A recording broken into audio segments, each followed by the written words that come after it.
Mechanic helps angry woman on the road and discovers she knows where his missing daughter is. Michael Johnson was only 34 years old, but felt like he had aged a decade in the last 3 months.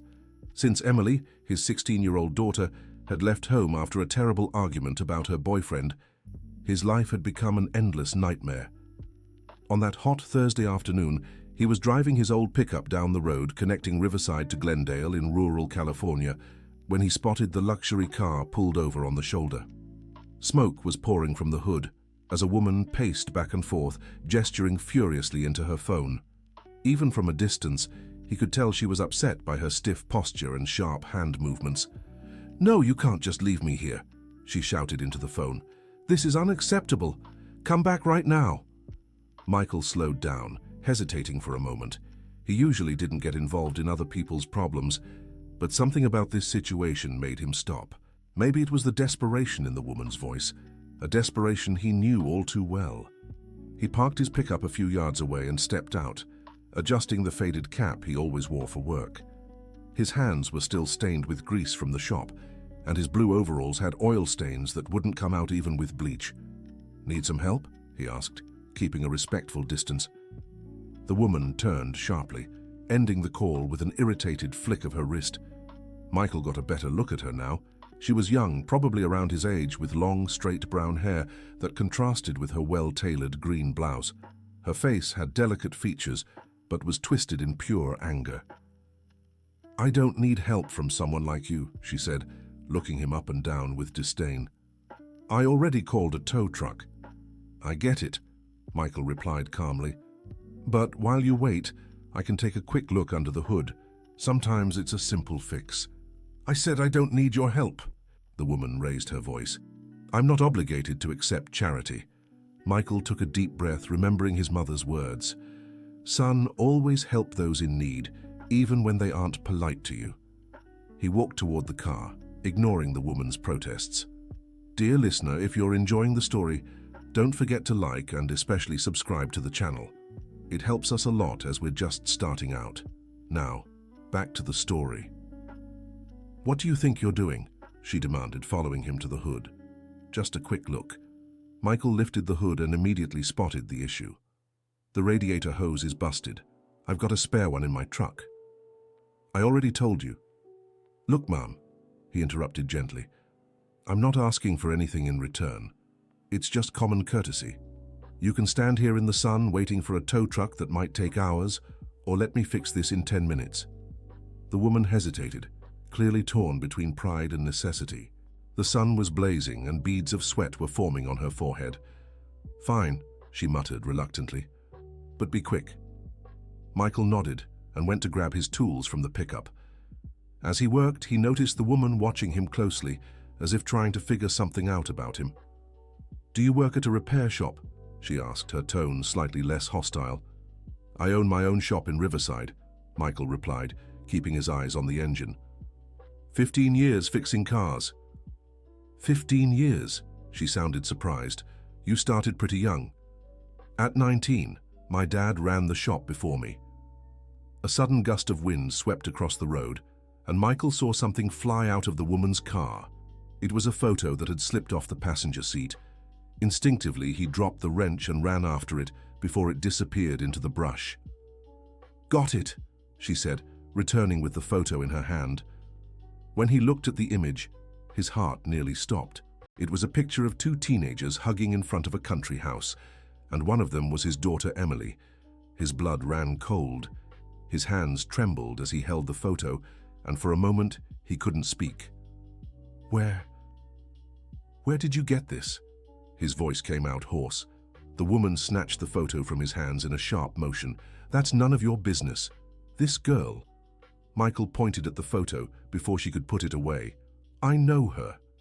"Don't be ridiculous," the woman replied too quickly. "You're seeing things." But Michael had perfectly recognized his daughter's face. The curly hair, the shy smile, the blue t-shirt he had bought for her himself on her birthday. "This is my daughter," he said, his voice thick with emotion. "Emily Johnson." "Where is she?"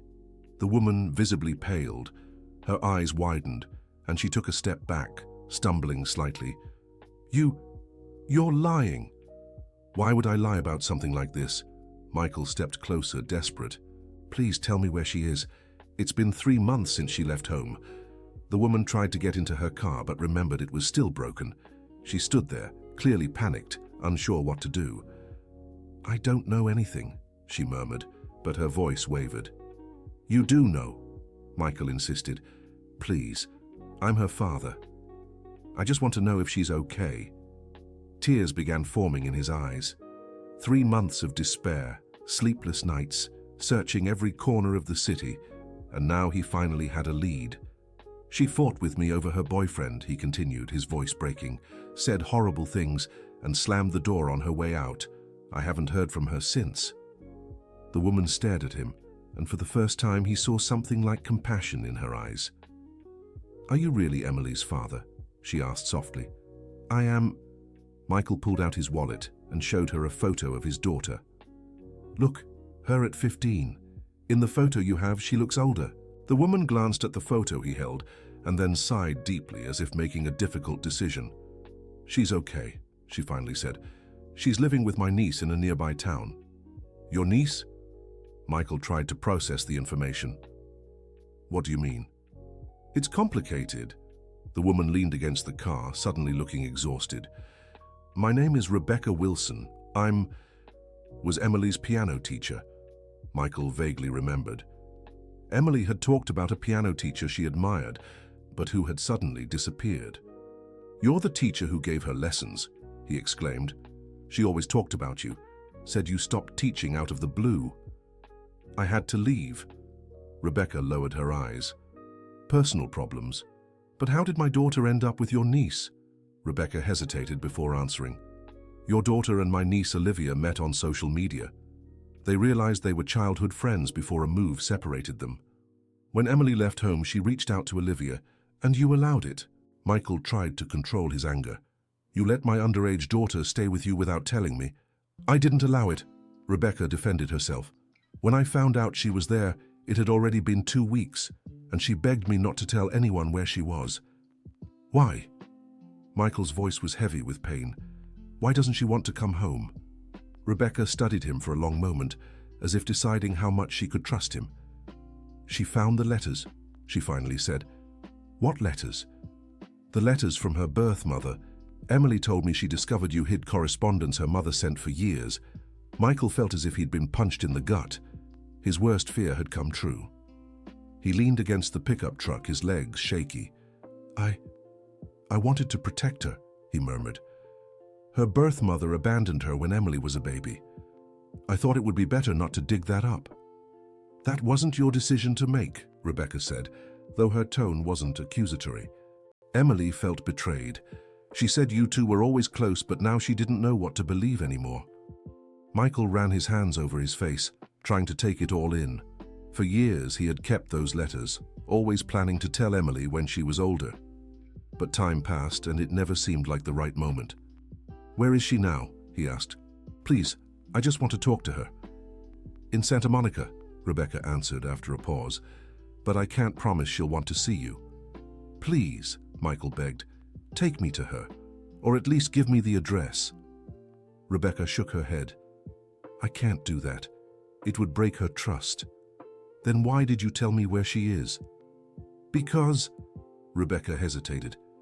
Because I ran away from my family once too, I know what it's like to feel lost and hurt. But I also know what it's like to be on the other side, worried sick, with no idea where the person is. Michael finished repairing the car in silence, his mind racing. When he closed the hood, Rebecca tried to get into the vehicle. Wait, he said. Could you at least tell me more about how she's doing? If she's eating well, if she's studying? Rebecca paused with her hand on the door handle. She's doing fine physically, she said. She's helping Olivia with the little craft business they started, and she's studying on her own. Crafts? Jewelry. Olivia's always been good at it, and Emily has skilled hands too. Michael remembered how his daughter had always tinkered with little handmade projects when she was younger. At least she was using her talents. Rebecca, he tried again.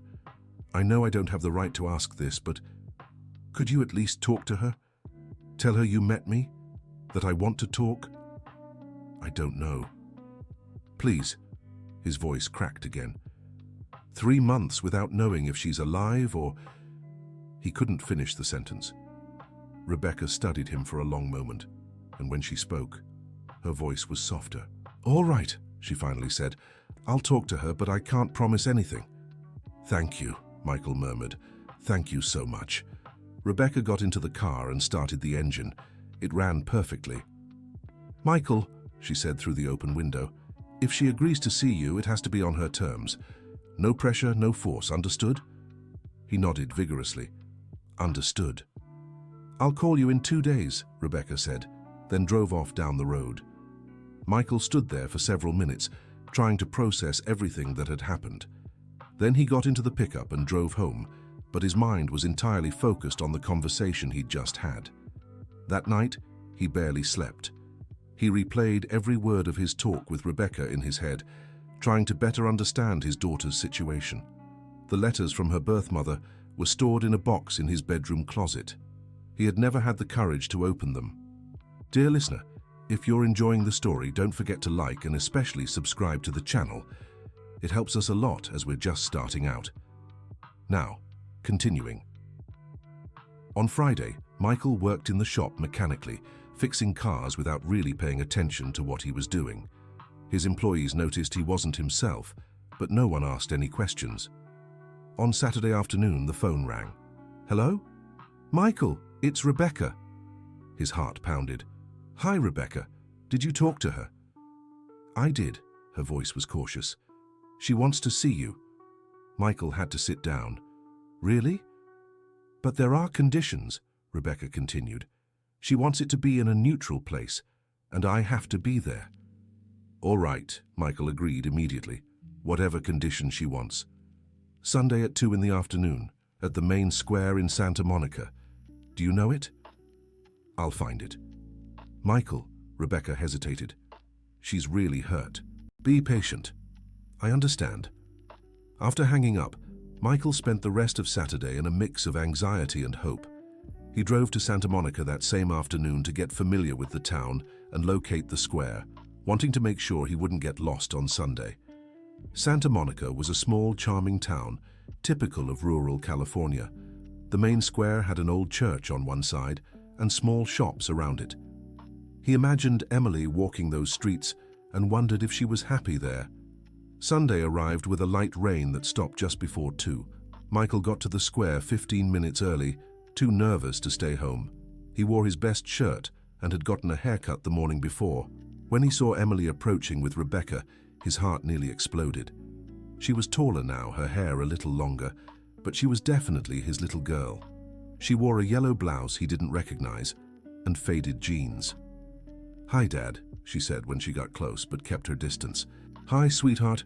Michael swallowed the lump in his throat. Are you okay? You look beautiful.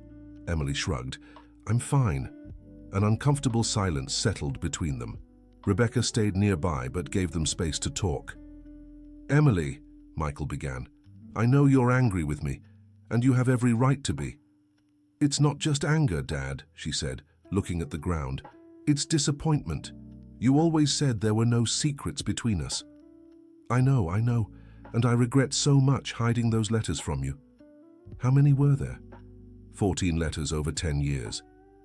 Emily looked him in the eyes for the first time. 10 years.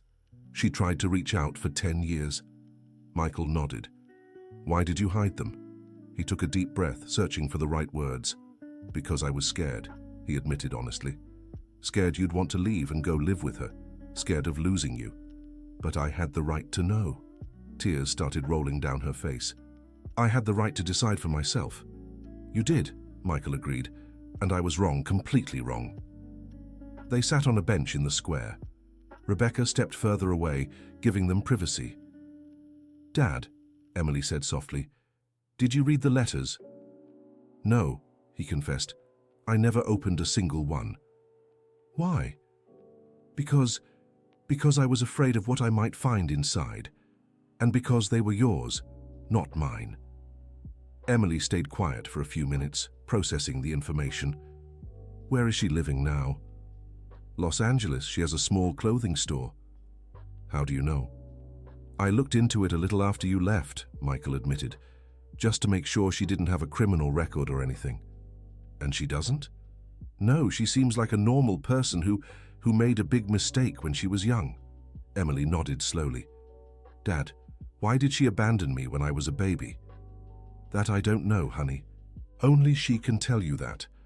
Are you afraid I'll want to meet her? Michael fought his first instinct, which was to say yes, that he was terrified. Instead, he tried to be honest without overwhelming her. A little, he admitted, but not because I don't trust you. It's because you're all I have, and because I feel guilty for taking that choice away from you for so long. I won't abandon you, Dad, Emily said gently. Even if I decide to meet her, you're still my father. You raised me, loved me, took care of me when I was sick, taught me how to ride a bike. Her voice wavered, and Michael felt tears in his own eyes. I just needed some time to process everything, she continued. It was such a shock to discover there was a part of my story I didn't know. I understand, Michael said, and I'm so sorry, truly. Dad, do you still have the letters? I do. They're all stored in a box in my room. Would you let me read them? Of course. They're yours. Emily took a deep breath. And if I want to meet her, will you support me? Michael fought against every protective instinct screaming inside him. I will, he finally said. If that's what you want, I'll support you. Even if you're scared. Even if I'm scared. Emily finally smiled, and it was like the sun coming out after a storm. Dad, I missed you, she said. Did you really? I did. Olivia is an amazing friend, and Rebecca has been so good to me, but you're my dad, and I love you. Michael couldn't hold back anymore. Tears streamed freely down his face. I love you too, sweetheart, more than anything in the world. Can I hug you? In response, Michael opened his arms, and Emily threw herself into them. They stayed embraced for several minutes, making up for 3 months of longing. Sweetheart, Michael said when they pulled apart. Do you want to come home? Emily hesitated. I do, but can I stay a few more days here? I want to say goodbye properly to Olivia and help her finish some projects we started. Of course you can. And Dad, can Olivia come visit us sometimes? We've gotten really close. Absolutely. She's welcome any time. Rebecca approached again, noticing the conversation had reached a resolution. Everything okay here? Everything's great, Emily said, smiling. Rebecca, thank you so much for everything. For taking me in, for looking after me, for talking to my dad. No need to thank me, Rebecca smiled back. I'm just glad you two worked things out. Rebecca, Michael stood up. I don't know how to thank you for taking care of my daughter and for making this meeting happen. Rebecca hesitated. Just be patient with her about the letters and her birth mother. It'll be a difficult process. I will be. And Michael, you should read the letters too. It might help you understand everything better. He nodded. I'll do that. Dad, Emily said, can I ask you something? Anything. When I come home on Wednesday, can we read the letters together? I don't want to do it alone. Of course we can. And then, if I decide I want to meet her, will you come with me? Michael swallowed hard but nodded. If you want me there, I'll go. On Wednesday, Emily returned home. The house that had felt so empty for 3 months suddenly felt alive again. She brought some jewelry she'd made with Olivia and proudly showed her father. They're beautiful, Michael said sincerely. You've always been good with your hands. Olivia taught me some new techniques, and Rebecca knows how to work with beads too. How is Rebecca doing? Michael asked. She mentioned personal troubles. It's complicated, Emily sighed. She split from her husband about 2.5 years ago. It was really messy, with fights over his daughter from his previous marriage. Olivia is his daughter with his first wife. And Rebecca raised Olivia? Like her own since she was little. But when they split, Olivia's father wouldn't let her see Rebecca anymore. Said she wasn't her real mother. Michael shook his head. That's so sad. Yeah, That's why she was so angry on the phone when you met her. Her ex-husband had finally agreed to let Olivia stay with her for a few days, but then changed his mind at the last minute and left her by the roadside. Wow. Michael hadn't realized her situation was so complex. That must have been so painful for her. It was. That's why she understood when I told her my story. She said she also had family secrets that caused a lot of pain. That night after dinner, father and daughter sat in the living room with the box of letters between them. Michael had spent the whole afternoon nervous, not knowing what they would find inside. "Are you sure you want to do this?" he asked. "I am," Emily answered, but her voice was shaky. "Are you?" "To be honest, I'm terrified," Michael admitted. "But you're right. It's time to face this." They opened the first letter together. It was dated 10 years ago, when Emily was 6. The handwriting was neat and the language careful. "Dear Emily, I know you must be wondering who I am and why I'm writing to you. My name is Jennifer Baker, and I'm your birth mother. I know I have no right to call myself that after leaving you when you were a baby, but I don't know how else to refer to myself. Every day I think about you and wonder how you're growing up. If you like to draw like I did at your age, if you're afraid of the dark like I was, if you laugh that sweet way babies do when you tickle their little tummy. Emily, I know you must be wondering why I left. I can't explain everything in a letter, but I want you to know it wasn't because I didn't love you. It was because I was too young and too scared, and I made the biggest mistake of my life. I hope your father is taking good care of you. I barely knew him before I left, but he seemed like a good and responsible person. I hope you're happy with him. If one day you want to meet me, I'm here. If not, I understand. With love, Jennifer." Emily finished reading the letter with tears in her eyes. She doesn't seem like a bad person," she said softly. "No, she doesn't," Michael agreed, though he felt a tightness in his chest. They read a few more letters. In the next ones, Jennifer shared a little about her life, how she had finished school and opened her small business. She always asked about Emily and made it clear she would respect it if she didn't want contact. "Dad," Emily said after reading the 5th letter, "did you always know where she lived?" "No," Michael shook his head. "She never included a return address. I only found out where she was when I went looking after you left home." "How did you find her then?" "By her name in the later letters. I searched online and found her boutique." In the 8th letter, Jennifer finally explained in detail why she had left Emily. "Dear Emily, you're 12 now, a young lady. I keep imagining how you must be. If you're interested in boys yet, if you've had your first crush. In this letter, I want to tell you why I left when you were a baby. It might be hard to understand, but I hope when you're older you'll see why.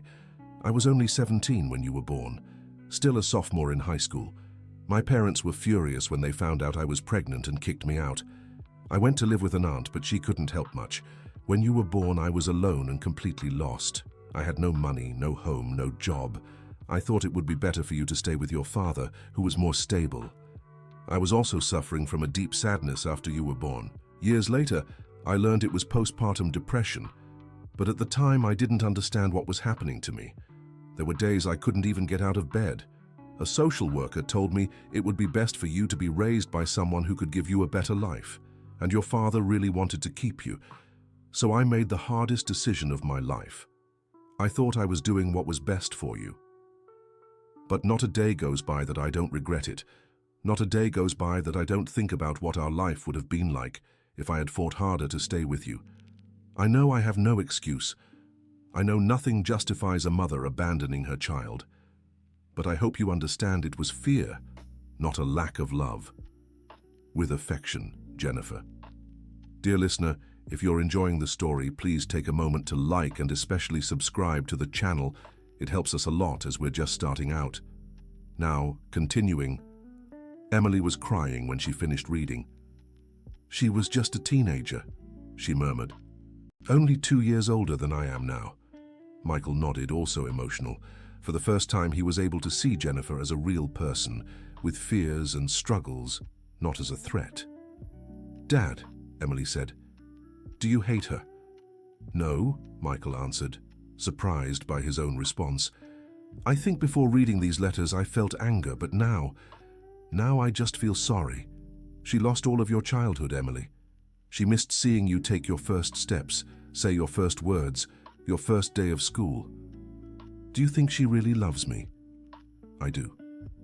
Anyone who writes letters for 10 years to someone who never responded, that's love. They read all 14 letters that night. In the last ones, Jennifer shared how she had managed to finish her studies, complete a technical course, and open her shop. She always asked about Emily and reaffirmed that she would be waiting if Emily ever wanted to meet her. "Dad," Emily said when they finished, "I want to meet her." Michael took a deep breath. "Are you sure?" "I am, but I want you to come with me. If that's what you want." "It is. And Dad, thank you for raising me, for being my father when she couldn't be my mother." Michael hugged her tightly. "Thank you for coming back home." The following week, Michael called Rebecca to tell her about reading the letters and to ask if she had Jennifer's phone number. Rebecca said she didn't, but offered to help locate her shop. "How are you feeling about all this?" Rebecca asked. "Better than I expected," Michael admitted.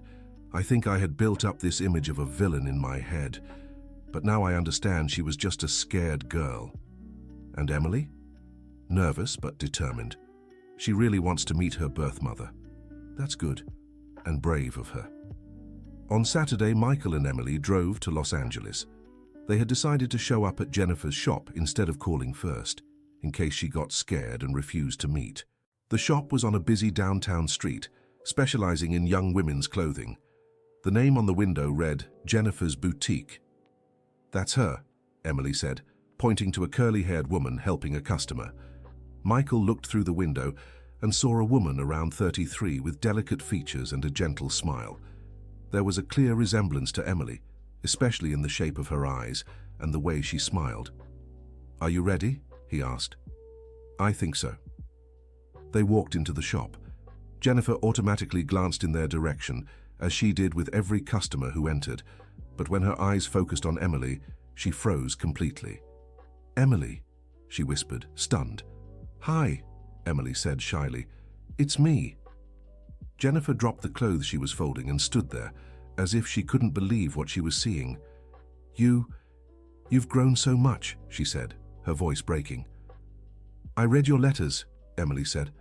"All of them." Tears began streaming down Jennifer's face. "You read them?" "I did. And I wanted to meet you."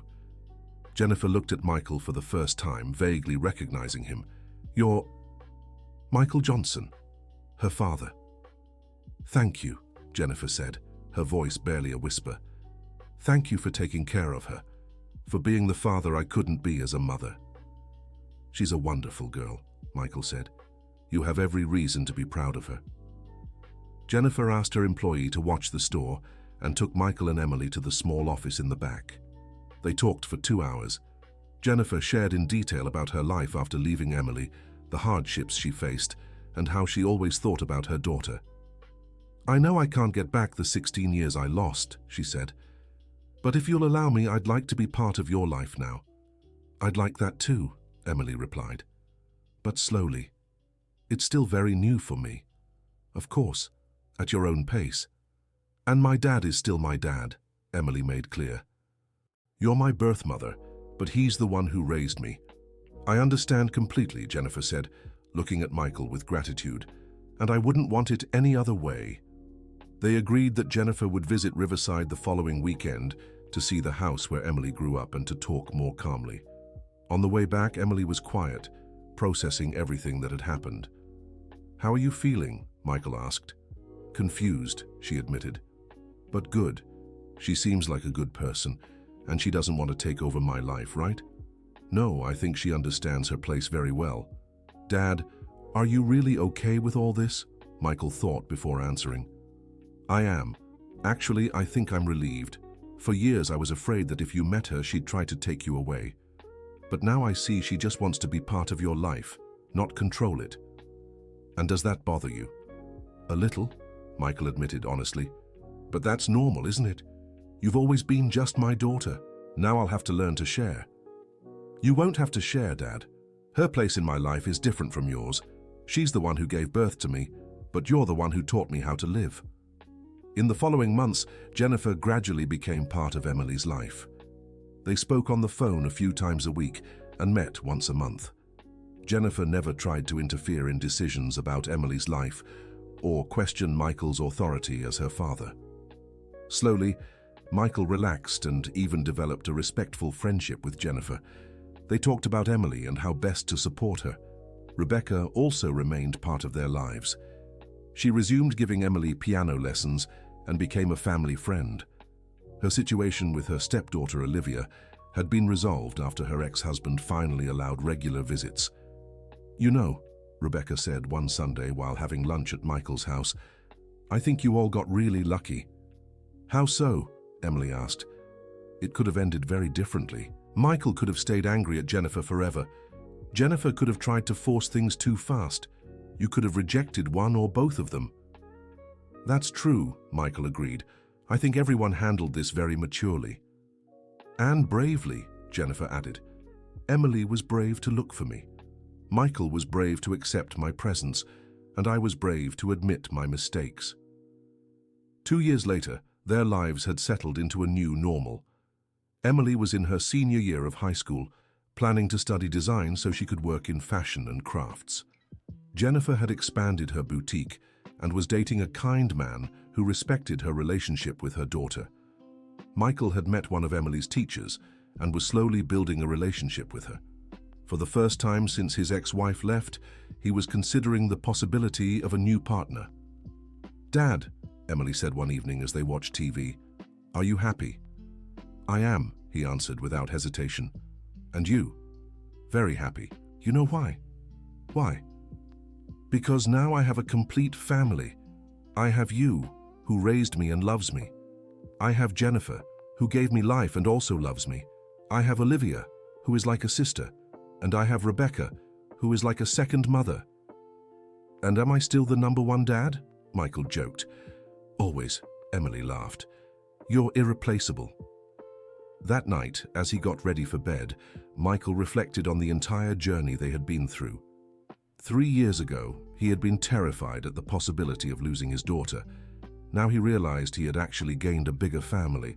Life had taught him that love doesn't shrink when it's shared. It multiplies. And that sometimes the greatest fears are just shadows that disappear when faced with courage and honesty. In his workshop, he kept a photo of Emily at her graduation with Jennifer and himself, the three of them smiling, united by the love they all felt for the same person, but each in their own unique way. And on nights when the wind blew hard down the road where he had met Rebecca, Michael remembered how a simple act of kindness had changed everything. He had stopped to help a frustrated stranger and found his way back to his daughter. Sometimes life plays strange tricks on us, he thought. It puts the right people in the right place at the right time, even when it makes no sense at the moment. And he was grateful he had the wisdom to stop and help that day, even when Rebecca hadn't been polite to him, because it was that moment of generosity that brought his family back together. End of story. Now tell us what you thought of this story of family rebuilding and overcoming. Do you believe Michael made the right decisions by hiding the letters and later accepting Jennifer into Emily's life? Share your thoughts in the comments and don't forget to subscribe to the channel.